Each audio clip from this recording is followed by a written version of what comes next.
Good morning. My name is Jenny, and I will be your conference operator today. At this time, I would like to welcome everyone to the Agnico Eagle Mines Limited second quarter 2025 conference call. All lines have been placed on mute to prevent any background noise. After the speaker's remarks, there will be a question and answer session. If you would like to ask a question during this time, simply press star, then the number one on your telephone keypad. If you would like to withdraw your question, please press star, then the number two. Thank you. Mr. Amar Al-Jundi, you may begin your conference. Thank you. And good morning, and thank you all for joining our Agnico Eagle second quarter conference call. It's always a pleasure to speak to all of you, and particularly a pleasure when things are going well and we have good news to share, like this morning.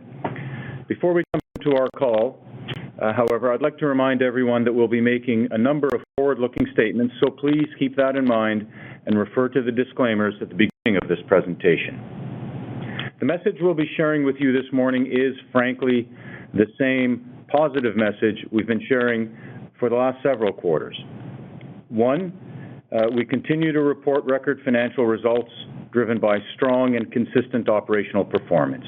Two, we continue to strengthen the company, to strengthen the balance sheet, and to return record amounts of cash flow to our owners. And three, we continue to invest heavily in building the foundations of our future growth, and we're excited to talk about that. By any measure, we've had another strong quarter.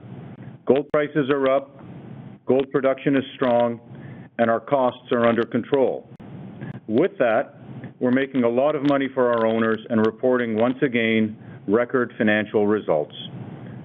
Record free cash flow at $1.3 billion, record adjusted EBITDA at $1.9 billion, record adjusted net income at $1.94 a share, and remember, it's always the per share metrics that matter most.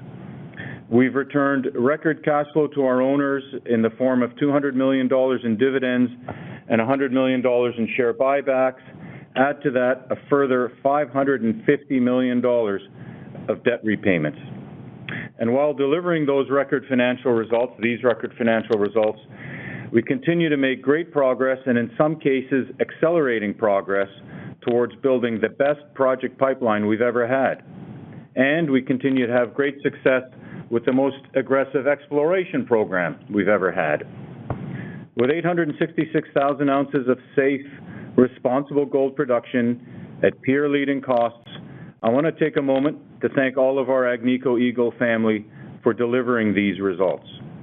We know it's not easy. We know you work under difficult conditions, whether it's 3 kilometers underground at LaRonde or at minus 50 degrees in Nunavut. We know you always work hard, there are always challenges, and you push yourselves. You all do a great job, quarter after quarter, reliably, safely, responsibly, and I just want to acknowledge and appreciate that. We all do. I'm proud to say that as gold is up $400 this quarter, our cash costs are up a relatively modest $30 per ounce compared to Q1. This means that we're delivering 93% of this remarkable gold price increase to our owners. Jamie will go through that in a bit more detail, but again, to our teams on the ground, great work on cost control. Of course, one should expect record financial results when we have record gold prices. That's why people invest in a gold company. And while we are naturally proud to be able to deliver these financial results, we want to emphasize that we remain, regardless of gold price, absolutely laser-focused on operational improvements, on controlling our costs, on capital discipline, and on continuing to build value per share for our owners. Consider the following examples in this quarter alone. At Odyssey, record gold production and record underground development. At Goldex, record tons processed. At Macassa, record gold production. At Detour, the best mill throughput for a second quarter ever. And at our exploration sites, Guy and his team have delivered a, I think, quite remarkable 9% reduction in costs per meter drilled. These are all just a few examples individually, they may not seem material, but collectively, quarter over quarter, this focus on improvement adds up and makes a big difference. And it also illustrates part of the culture at Agnico Eagle, where everyone at every level is encouraged and authorized to look at all options to do things better. At the same time, we continue to invest in the future as we make steady progress on our 5 key value drivers. Ongoing work to get Detour to over 1 million ounces a year, our vision to get Malartic to over 1 million ounces a year, excellent construction progress at Upper Beaver, a brand new mine in a great region that could add over 200,000 ounces a year, continued great drill results and accelerating on-site activity at Hope Bay with a target of over 400,000 ounces a year, and continued progress at San Nicolas, a high-grade, high-return copper project in the best mining jurisdiction in Mexico. These projects cumulatively represent approximately 1.3 to 1.5 million ounces of potential production, all from assets we already own in regions we've been operating for decades, and in most cases, leveraging off existing infrastructure already in place. Dominic and Natasha will provide a brief update on some of these projects, and Jamie will describe how, at these gold prices, we can not only fund acceleration of these projects, but continue to strengthen our balance sheet and continue to increase returns to our shareholders. And finally, once again, Guy Gosselin will be the star of the show as he spends a few minutes highlighting some of the exciting exploration results our team is delivering at some of the most promising ore bodies in the world. And with that, I now turn it over to our CFO, Jamie Porter, to review the second quarter financial results. Thank you, Ammar, and good morning, everyone. We've had an excellent first half of the year with another strong quarter of operating results and good cost performance. By delivering on our production targets and controlling costs, we continue to ensure that the benefit of margin expansion in a higher gold price environment accrues directly and indirectly to our shareholders through both direct shareholder returns and the strengthening of our balance sheet. Our strong operational performance and cost control, paired with higher gold prices, drove record financial results, including record revenue of $2.8 billion, record adjusted earnings of $976 million, or $1.94 per share, and record adjusted EBITDA of $1.9 billion, and record free cash flow of $1.3 billion.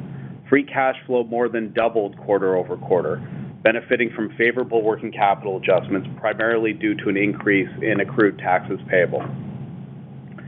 Gold production in the second quarter was approximately 866,000 ounces at total cash costs of $933 per ounce, and all-in sustaining costs of $1,289 per ounce.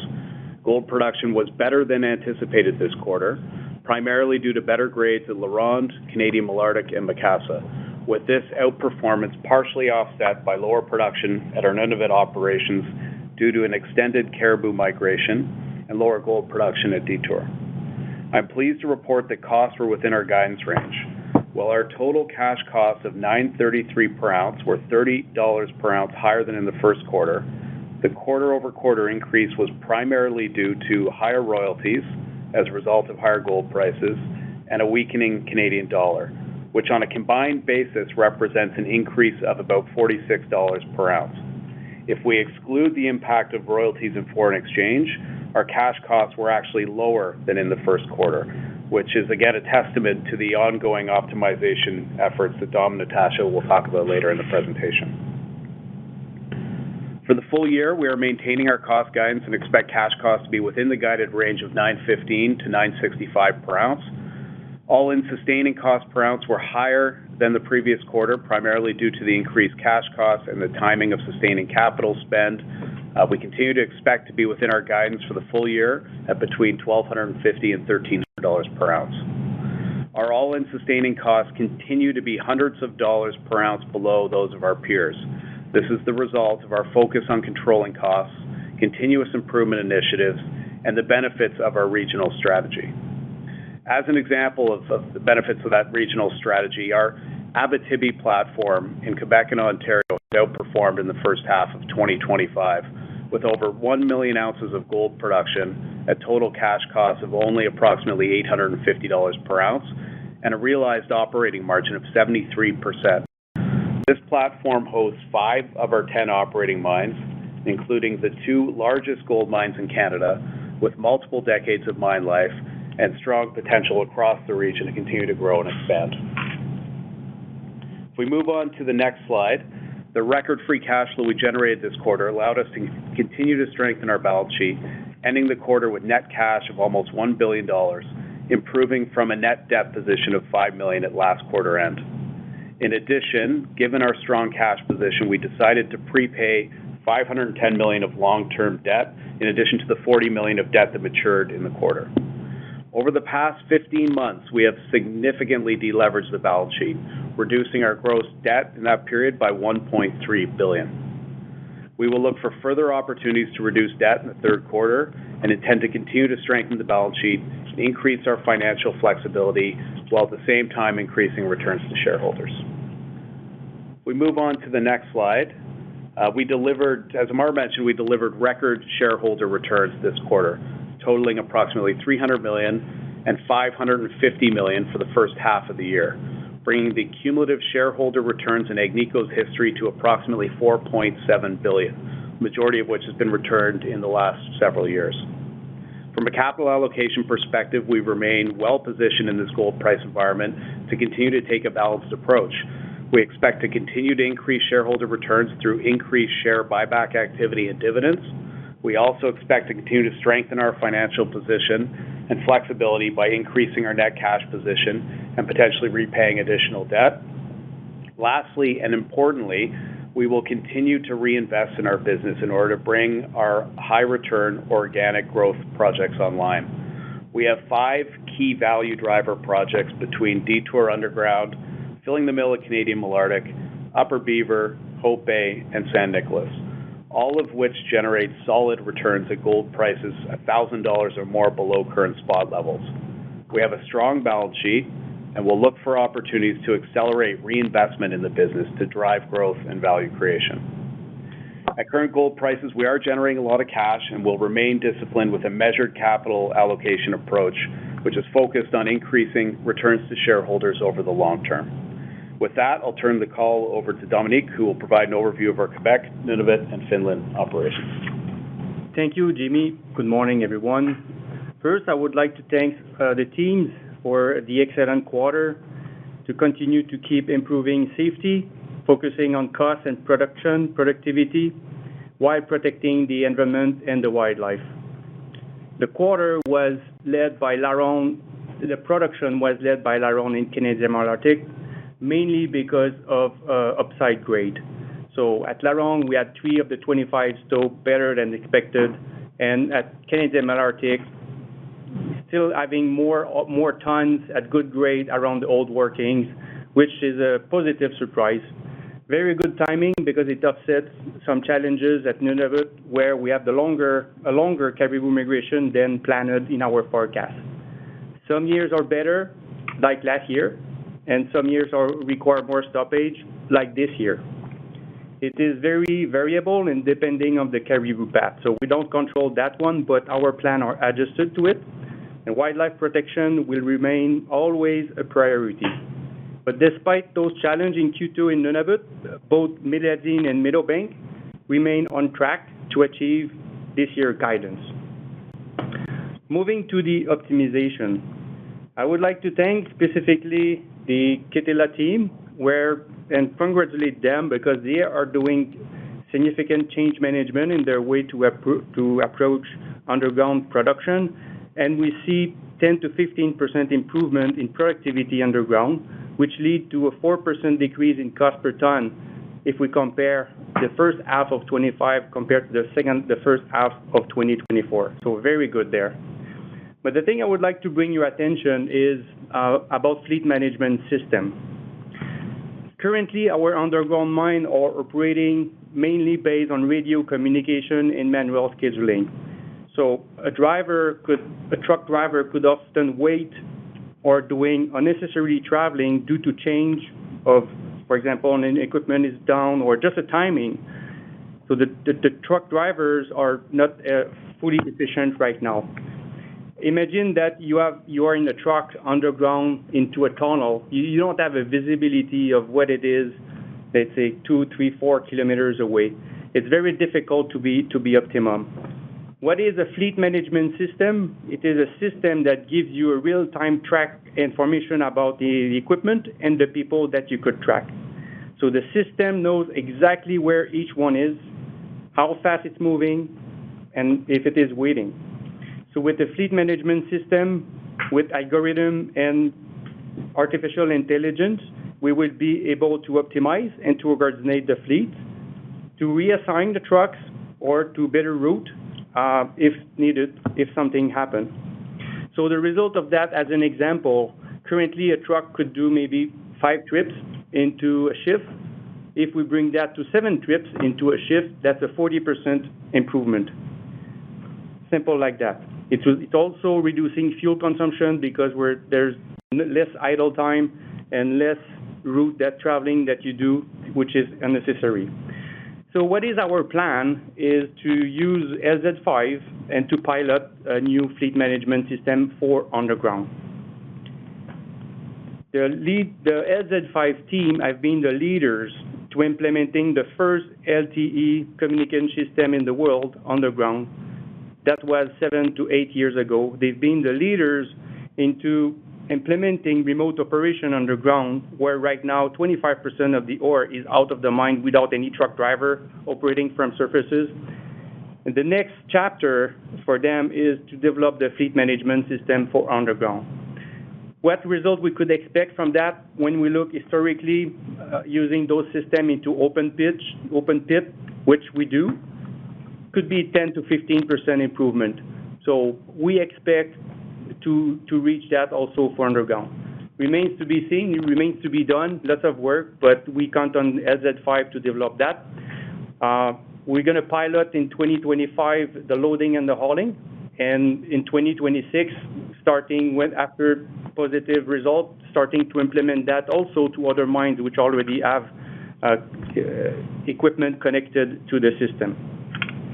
Moving to the next slide, I would like to bring your attention to the figure on the right.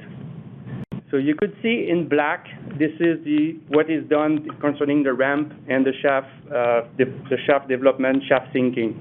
The good news, we are on target, we are on cost.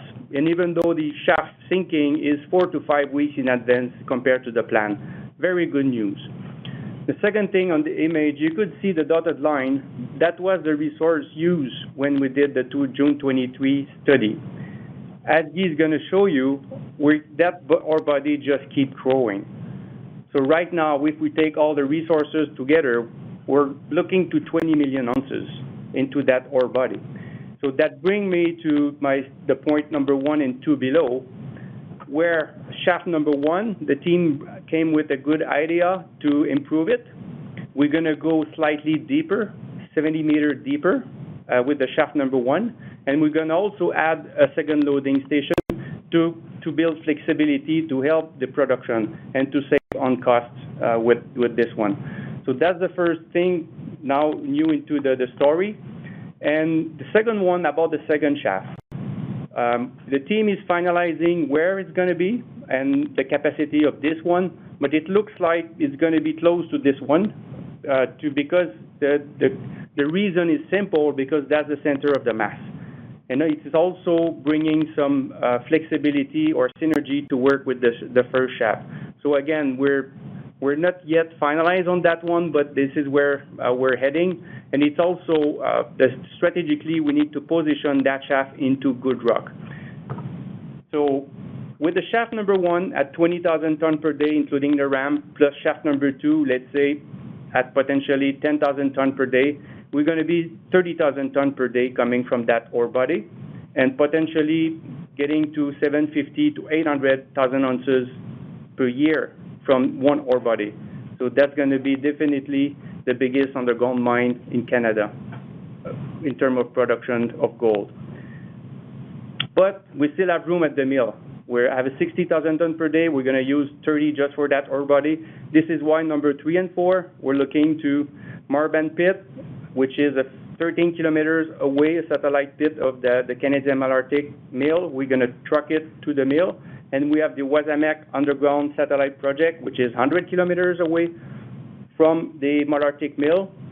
When you add all of them together, we're going to be around 45 to 50,000 tons per day, and we're getting to the 1 million ounces production per year. So that vision is realistic, and this is what we're working on. All those pieces of the puzzle, let's say number 2 to 4, is going to came together with advanced studies more in early 2027. We're going to be in position to give you more detail on that. On this, I will pass the microphone to Natasha. Thanks, Dom, and good morning, everyone. So I'll cover the operational highlights for Ontario, Australia, and Mexico. The regions, they delivered another strong quarter when it came to safety, operating, and cost performance. At Macassa, as Amar mentioned, the team beat their record on gold production for the second consecutive quarter. The strong quarter was really on the back of one cut-and-fill area that overperformed with higher than expected grades. Over at Detour, they had their highest Q2 mill throughput, and that's a good sign that we're starting to stabilize the higher throughput. But the ounces for the quarter were affected by lower grades. Now, during the first half of the year, mining was within a low-grade domain, which did result in some localized negative ore tonnage reconciliation. So we ended up supplementing the shortfall with ore from our low-grade stockpiles. Now, mining activities are going to remain in this low-grade domain throughout Q3, and then we expect the grade to improve in Q4 as we move into higher-grade domains. So given the year-to-date gold production, we now expect to be around the lower end of the full-year production guidance range at Detour. With respect to San Nicolas, through the joint venture, we're continuing to advance the feasibility study, which remains on schedule to be completed by the end of this year. And we're also continuing to engage with the government authorities and stakeholders with respect to our key permits, which is specifically the environmental impact assessment, and then following that, the change of land use.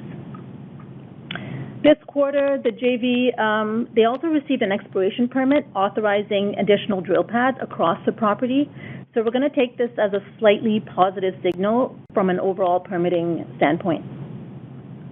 And with respect to the plan to approve the project, this really hasn't changed. It's expected to follow dependent on the receipt of the permits and the results of the study. Now, moving into in terms of the operational and cost improvement efforts, they're ongoing with a strong focus on extracting the full potential at all our sites. And we've just included a couple examples here on this slide. One of them is the internalization of the maintenance work on the 795 trucks at Detour. The team is progressing very well on this, and it does have a cost savings of about $5 million a year. But moreover, we're developing the in-house expertise and sustaining an internal knowledge base on these ultra-class trucks, which to me is really invaluable. Another example is at Macassa. The mine has over 90 years of operations, and with the recent infrastructure upgrades, we're now in the very early stages of connecting the mine.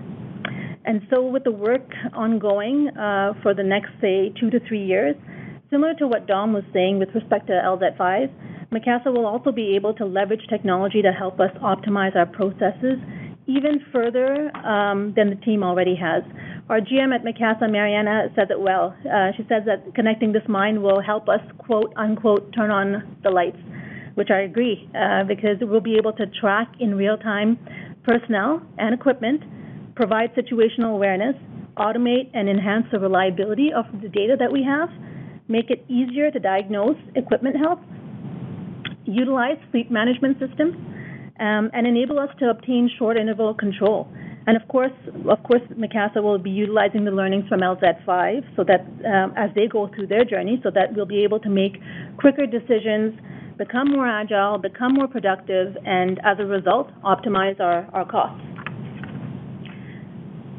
Moving to the next slide, I'll give you a quick update on the 2 projects in Ontario that we continue to be excited about, because it does give us an opportunity to grow low-risk, profitable production in one of the best mining jurisdictions in the world.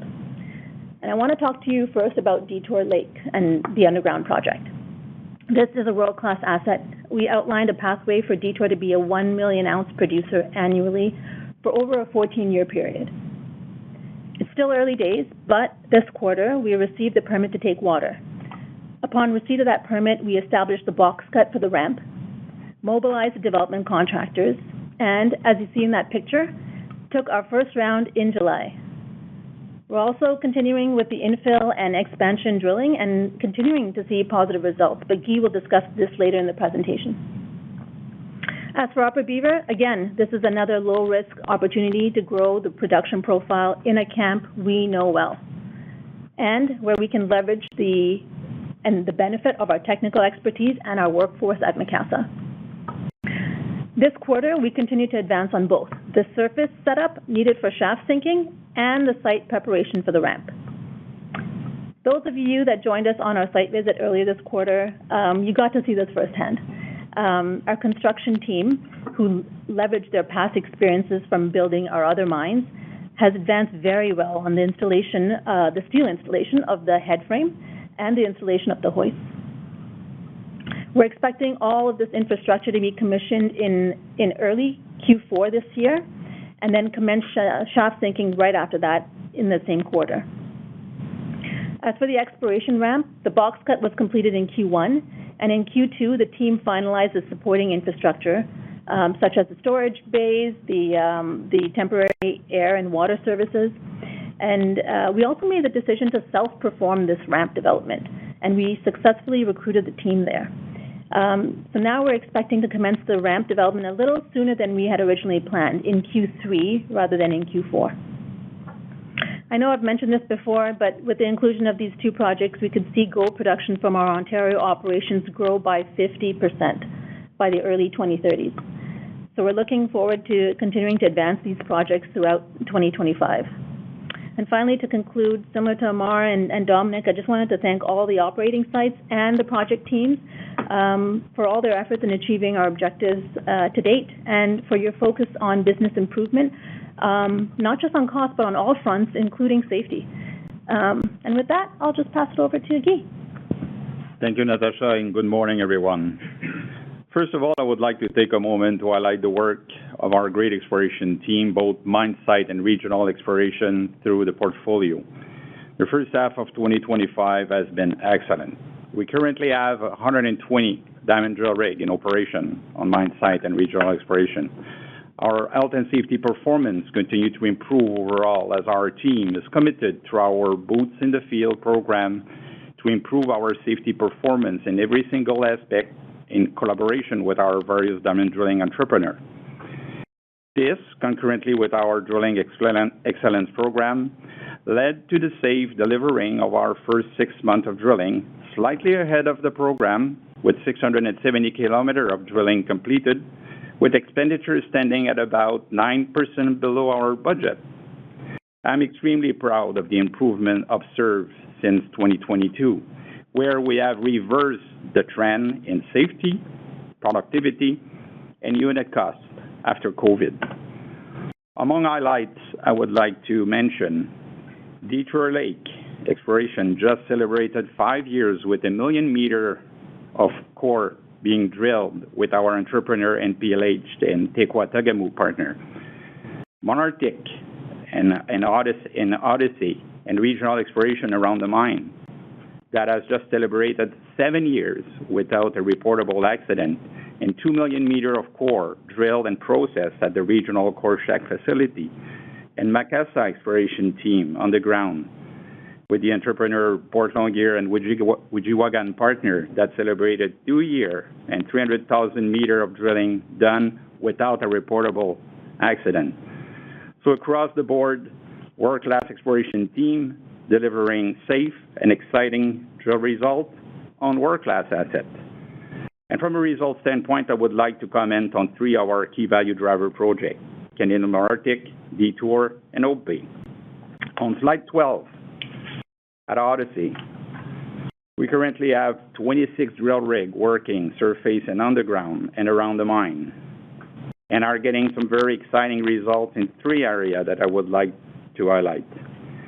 In the upper eastern portion of the East Gouldie, we've seen some great results, such as 5.7 gram over 17 meter, around 900 meter, which is the upper part of the East Gouldie deposit. So we see that area that is progressing well and expand the deposit and will likely get into reserve at our next year-end mineral reserve and mineral resources update.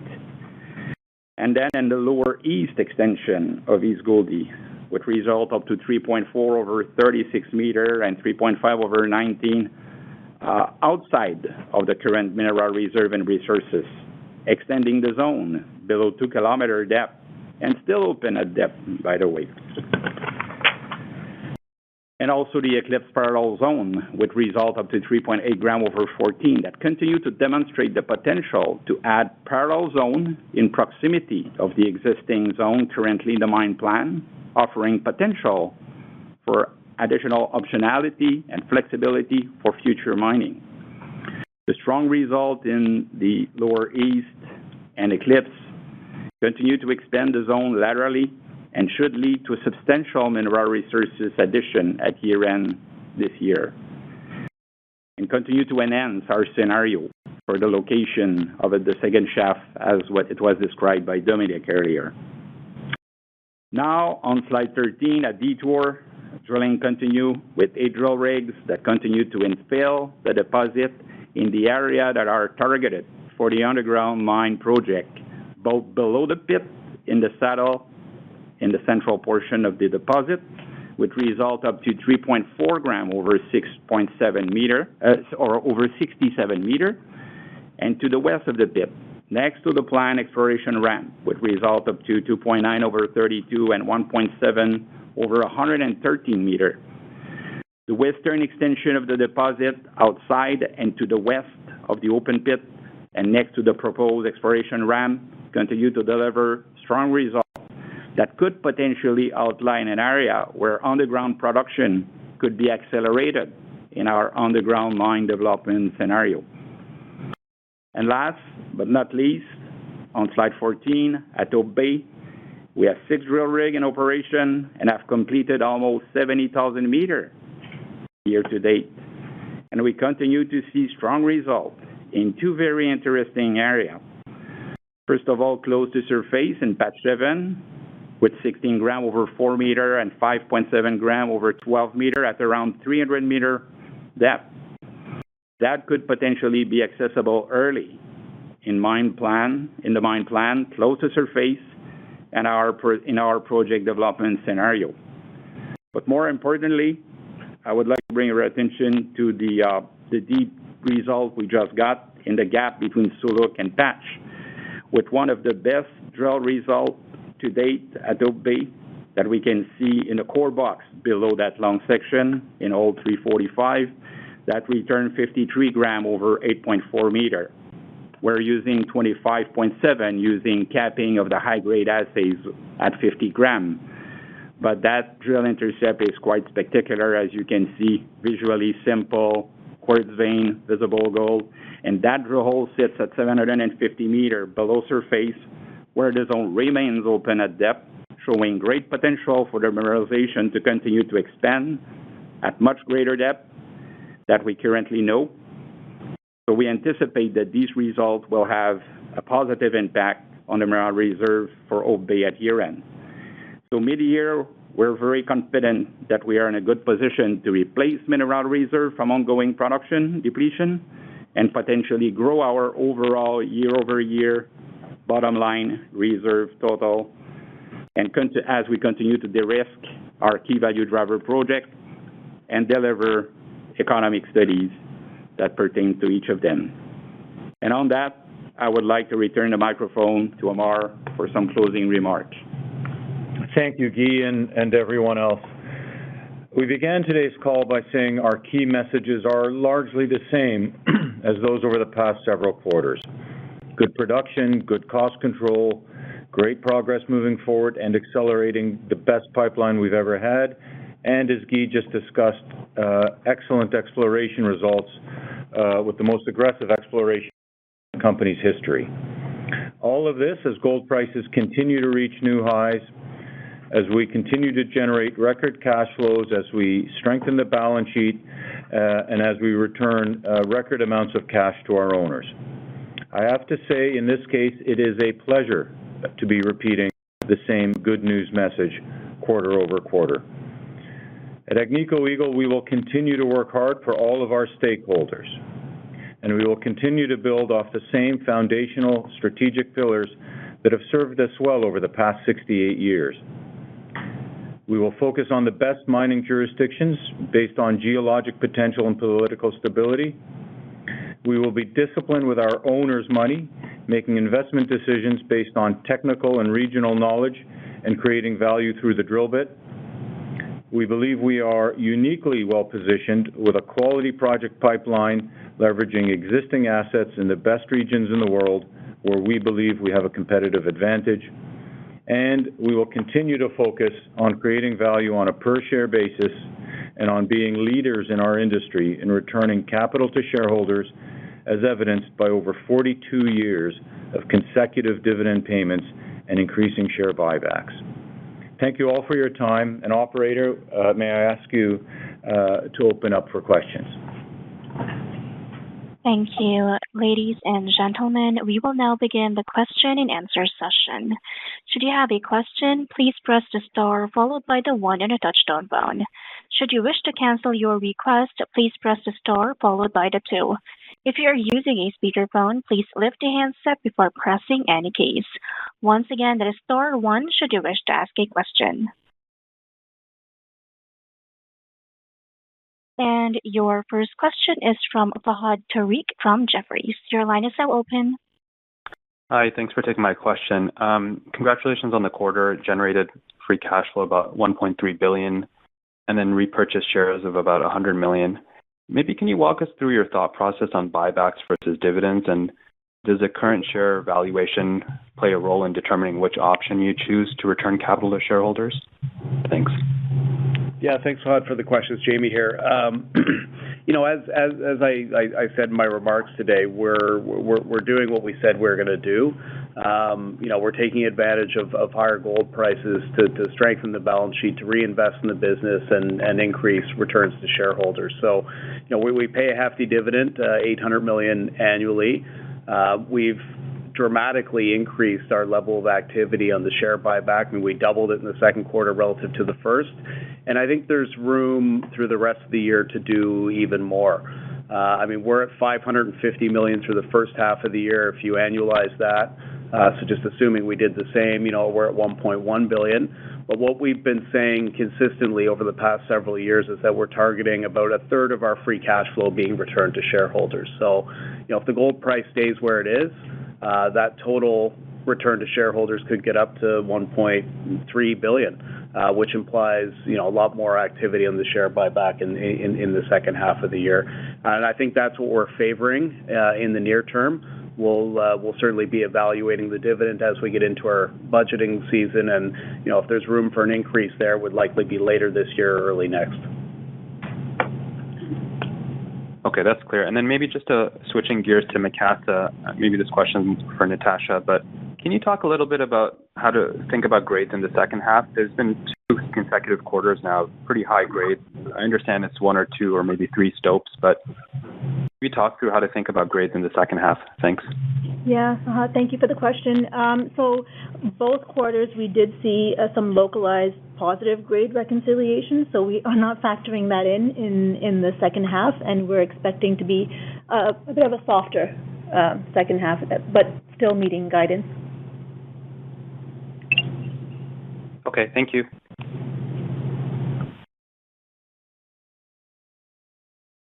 Thank you. And your next question is from Josh Wolfson from RBC Capital Markets. Your line is now open. Yeah, thanks very much. I think this question is probably best for Jamie. Some of the free cash flow beat this quarter looks like it was attributed to the tax deferrals. I'm just wondering, how should we think about that going forward, and when that liability maybe reconciles, and would be a headwind, I suppose, to free cash flow? Thanks. Yeah, hi Josh, thanks for the question. Yeah, no, you're absolutely right. I mean, that was a big swing this quarter. I think pre-change in taxes payable, our free cash flow is about $800 million. So it's almost a $500 million swing as a result of taxes. If we look at our cash taxes for 2025, we've paid about $600 million in the first half of the year, and we plan to pay about $600 million in the second half of the year. So in around $1.2 billion for 2025 in cash taxes. Now, our income tax expense is substantially higher than that. But the way it works, we pay installments based on the prior year's profitability. So if the gold price stays where it is, we will have a significant catch-up payment in Q1 of 2026. Just as we did this year. Just as we did this year. This year in Q1, we paid $400 million in relation to 2024.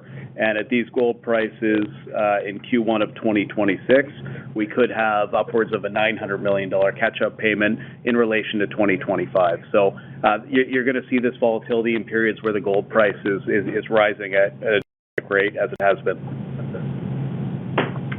Got it. Thank you. And then on Detour, just on the operating side, what should we think about sequencing in the second half of the year, and maybe more specifically, what sort of grade can we expect in the fourth quarter when we're out of this maybe more challenging zone? So as mentioned earlier, so with Q3 we're still going to be in the lower grade domain. In Q4 we're expecting to be in higher grade. I would say somewhere between 0.97 and 1. Okay, that's solid. And then on Malartic, similar sort of question here for Barnat. When does the contribution from that area taper off? Go ahead, Guy. Yeah, Josh, it's Guy. So that's something we're going to see through the remainder of the Barnat of the open pit, as we experienced back in the day, even in Canadian Malartic. And as you get towards the bottom of the cone of the pit, we're getting closer to the old workings.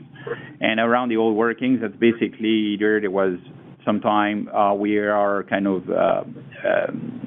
taken a conservative approach about the pillar that were left around the old workings. So there's more ton left than planned on our void model, and the grade is better also. So that trend is expected to go, but it could be variable, but theoretically, for the rest of the open pit at Barnat, we should see that positive trend and with a little bit more ton left behind by the old miners.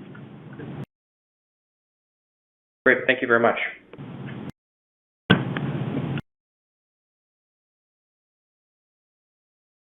Thank you. And your next question is from Anita Soni from CIBC World Markets. Your line is now open. Thank you. Amar, Jamie, and team. So first question, just wanted to ask about the exploration results at East Gouldie. I think you said that you're evaluating deepening the shaft as well as doing a second shaft.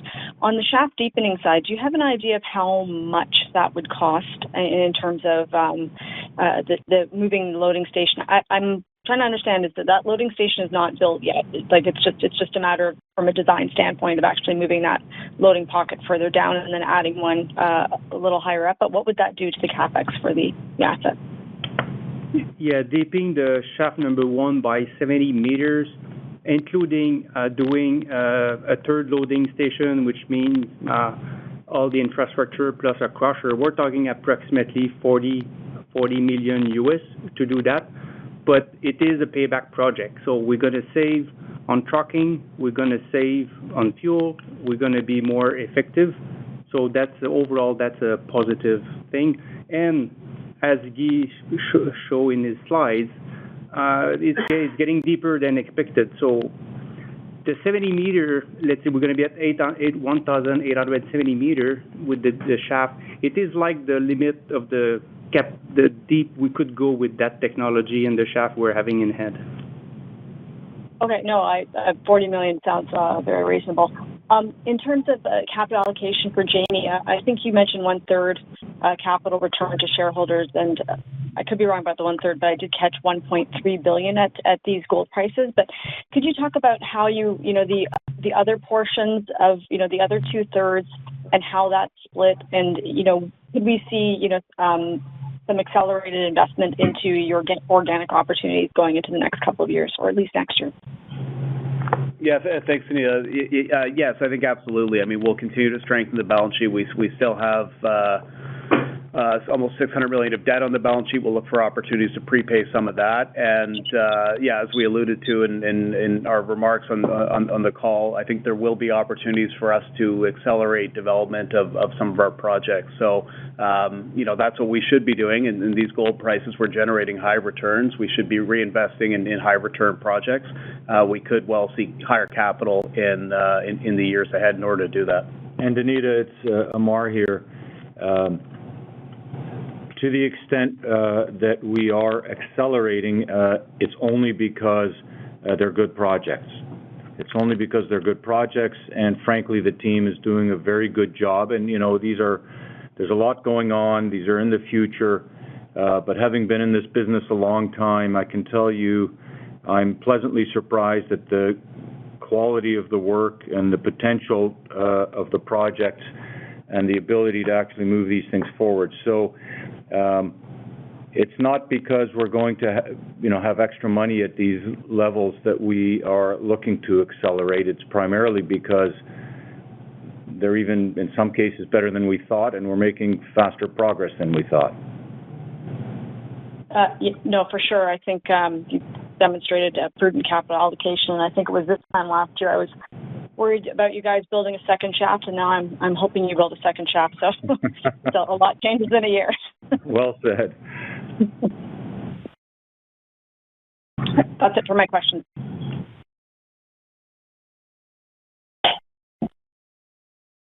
Thank you. And your next question is from Tanya Jakusconek from Scotiabank. Your line is now open. Yes, good morning. Thank you very much for taking my questions, and congrats on a good quarter. Jamie, just coming back to you on that capital allocation, it's just a lot of cash, and I appreciate there's some of that $600 million of debt you want to pay down or buy back. I understand you're going to be reviewing the dividend maybe third quarter, fourth quarter, or early next year. Can I just ask what minimum cash balance you feel comfortable keeping on your balance sheet to run your business? First one. And number two, if we were to see additional capital be put to projects that's accelerated, would it be for Detour, Hope Bay, and Canadian Malartic? Would those be the three that you highlighted?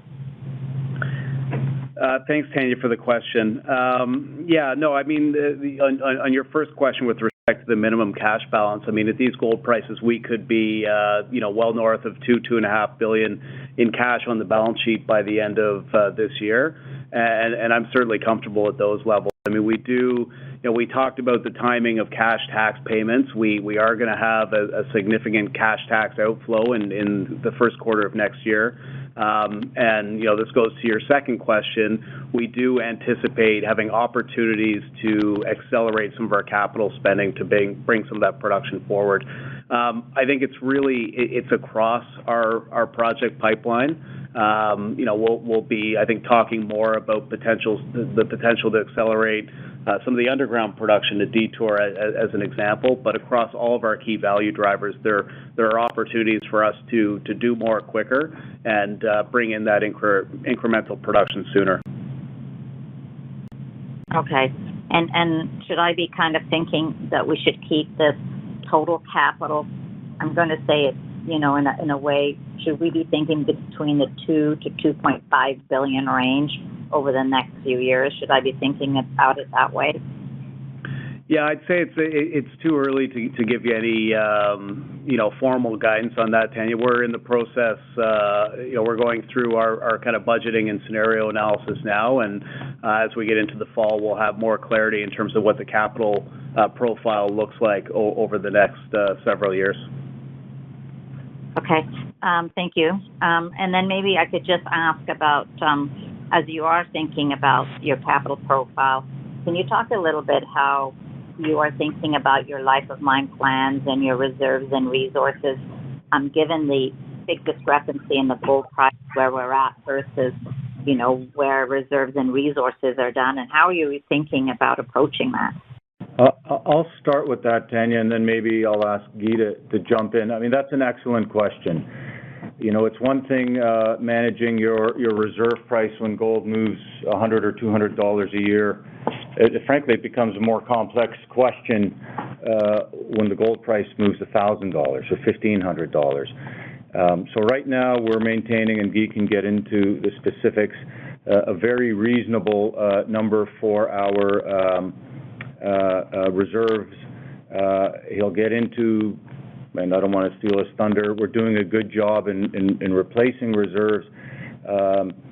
But there could be opportunities, Tanya, and I think I've talked to you about this. So let's take a look at, for example, something like Meadowbank. Meadowbank was supposed to run out in 2028. This is not formal direction to anybody, but we are working on something that might allow us to extend it at a lower rate to, say, 2034. Now, those would be lower grade ounces that weren't the best use of our owners' money at $1,800 environment. They make an awful lot of money for our owners at $3,300. So those in that example, of course it makes sense because you're otherwise going to shut down the mine. Of course it makes sense to take advantage of those additional ounces. I mean, we're working on that. But so it is a function, and you know this very well, it's a function of, do you have spare mill capacity? Are you extending a mine life? If you bring in lower grade stuff, are you displacing higher grade into many years in the future? So it's an excellent question because gold has changed a lot, and we're looking at all of that. I don't know, Guy, if you want to jump in. Yeah, exactly. So we're looking at it on a mine-by-mine approach, but as mentioned by Amar, it's paramount for us to continue to send to the mill what was in our guidance, meaning we don't want to lower the cutoff grade and change the mining sequence. But on the mine-by-mine, we're looking if there's extra mill capacity that we can either send additional ton at lower grade and that are profitable in a higher gold price environment, which is the right thing to do. And also looking at sensitivity long term. So we've started some analysis of what could be the implication under a higher gold price environment, looking at sensitivity on each of the deposits, which may help us in some design and making sure we're not, for example, putting a waste dump next to a pit that could be much larger or stuff like that. So we're running those scenarios. But, our bottom line remained the same. We don't want to lower the cutoff grade. We don't want to change the mining sequence. We are committed to send the right ounces first, the right ton first at the mill. And if there's available additional milling capacity, we're going to do so if they are profitable. Okay. Well, thank you very much for that. I don't want to ask any more questions, although I do have a lot. Hopefully someone asks about how your exploration and reserve replacement's going. So I'll wait, hopefully, to hear on that. Thank you.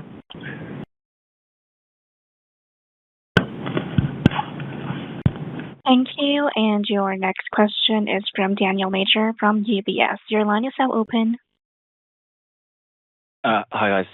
Thanks for the questions. I think most of the capital allocation questions have been asked in different ways, so I'll leave that one. But I suppose two questions. One, you mentioned about the scope to accelerate CapEx potentially. I think around this time last year, maybe it was Q3, you increased the CapEx budget for this year. Should we assume that that ability to accelerate CapEx more applies to 2026, 2027, and this year's budget is kind of reasonably fixed? Is that the right way of thinking about it?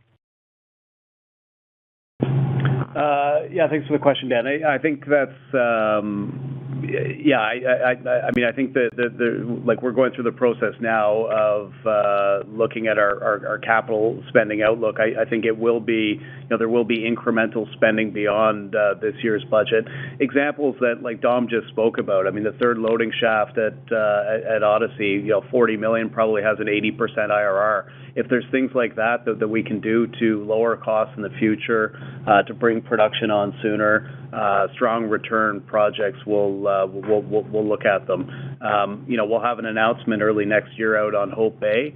That's going to be a new significant mine for the company, but comes with a fairly hefty capital cost. So there is the potential for an increase in our overall capital spending, but it's going to result in higher long-term returns and value creation for shareholders. Okay, thanks. And then the second one, just on the kind of portfolio, M&A, et cetera, actually more on the sort of streamlining side. You've got a big portfolio of early stage kind of options. Is this high gold price environment an opportunity to monetize some of those that don't meet your quality criteria? Yeah, I mean, clearly, good question, good observation.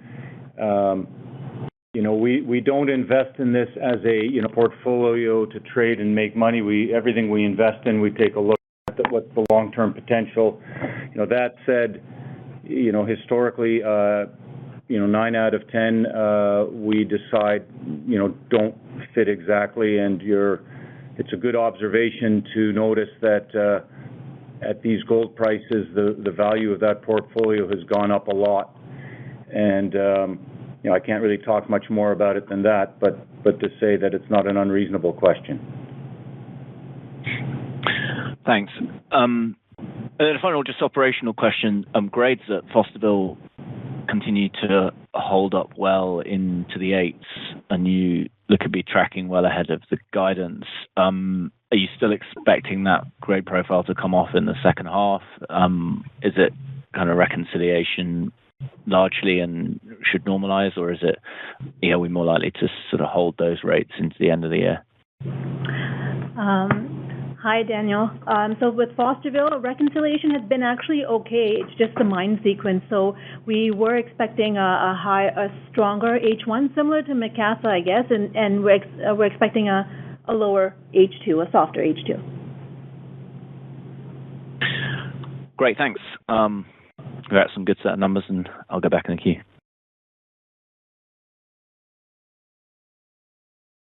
Thank you. And your next question is from John Tumazos from John Tumazos Very Independent Research. Your line is now open. Thank you. With the favorable paces of underground development at the underground at Malartic, is it possible that the East Goldie shaft has output in the second half of 2026 or reaches full output sometime in 28 instead of 29? Yeah, John, Dominic speaking. The first shaft, the end of the commissioning for the mid-shaft loading station is mid-2027. And getting to the latest loading, where we're going to be at the third now, I don't have that date, but I guess we're in the 2030. But the commissioning of the midpoint's at 27, and you can conclude from that. June 2027, it should be a good party at Malartic, where we're going to start to bring some ore to the top with that new shaft. You can come to that party if you want, John. Thank you. If I could ask a second one, the investment portfolio was up to $1,063 at June 30.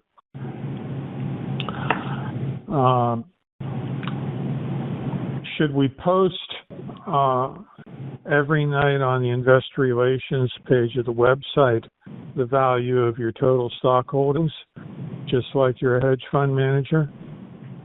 And how do you want to safeguard these values? Some of us buy Agnico and not Foran and Canada Nickel and all this stuff. So is this a good opportunity to take $500 million off the table since the stocks are up $400 million year to date? Yeah, I want to get to the core of our philosophy on that. We talk a lot, and I talk a lot about being disciplined with your money and about capital allocation.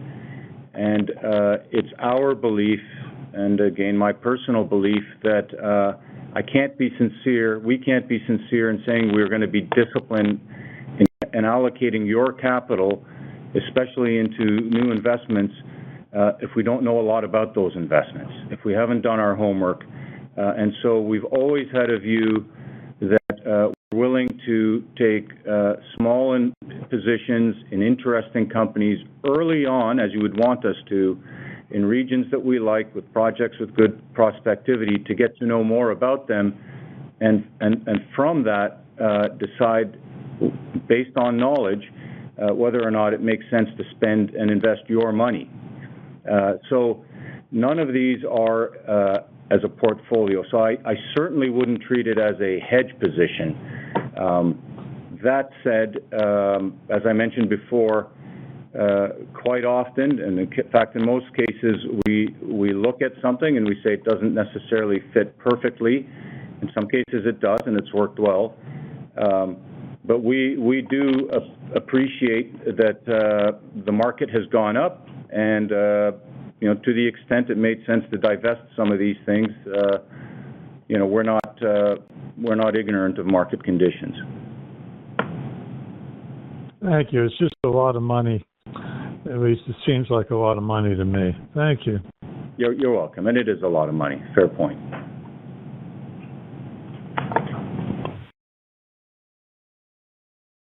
Thank you. There are no further questions at this time. I will now hand the call back over to Mr. Ammar Al-Joundi for closing remarks. Well, thank you, everyone, for taking the time. There's a lot going on. The business is running really well, and we continue to appreciate the support of everybody on the call, both our investors and the analysts who cover it. Thank you. Thank you, ladies and gentlemen. The conference has now ended. Thank you all for joining. You may all disconnect your lines.